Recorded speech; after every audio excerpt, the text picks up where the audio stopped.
राज्यात सध्या अनेक ठिकाणी पारा चढलेला आहे, त्यामुळे नागरिकांसह इतर प्राणी पक्ष्यांची लाही झाली आहे.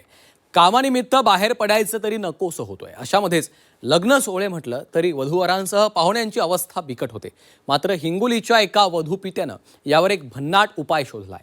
लग्न मंडपामध्ये एसी किंवा कूलर लावण्याच्या ऐवजी चक्क शेतामधले स्प्रिंकलर सुरू करून त्यांनी वऱ्हाडींना नैसर्गिक एसीचा अनुभव दिलाय. पाहूयात.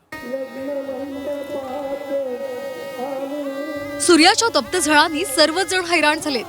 एखाद्या भट्टी शेजारी बसलेल्या माणसाची जी स्थिती होते ना, तशीच काहीशी स्थिती सध्या झाली आहे. या वातावरणात लग्न म्हटलं तर वधूवरांसह वऱ्हाडी मंडळीच्या तोंडचं पाणीच पळाले.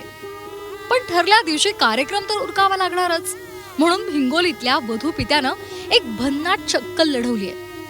हिंगोली जिल्ह्यात सध्या तापमानाचा पारा 40 ते 42 अंश सेल्सिअस पर्यंत गेलाय.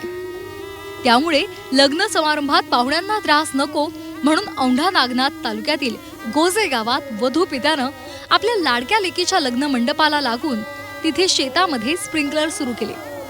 हवेच्या प्रवाहामुळे या स्प्रिंकलरचे थंड तुषार थेट मंडपापर्यंत पोहोचत होते, ज्यामुळे वातावरणातला उकाडा कमी होऊन गारवा निर्माण झाला.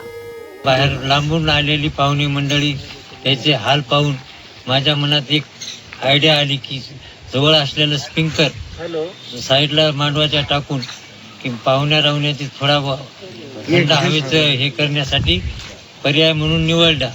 तर सर्व मंडळी व यांना थोडा दिलासा भेटला यापासून.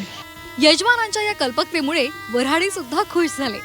उन्हाचा पारा 42च्या पुढे ढकलला गेला असल्यामुळे फार ऊन होतं, तर त्यांनी मित्र कंपनीने स्प्रिंकलर वगैरे लावून व्यवस्थित ऊन लागून ह्याच दृष्टीने त्यांची नवरी तुमच्या यांची वऱ्हाडीची फार सोय केली आणि त्याच्यामुळे सगळे लोक व्यवस्थित खुश झाले. हिंगोलीच्या वधू पित्यानं केलेल्या प्रयोगाची सध्या पंचक्रोशीत चर्चा रंगली आहे. कूलर एसीच्या जमान्यात नैसर्गिक पद्धतीनं थंडावा मिळावा म्हणून केलेल्या या नियोजनाचं सर्वत्र कौतुक होतंय. गजानन वाणी, झी 24 तास, हिंगोली.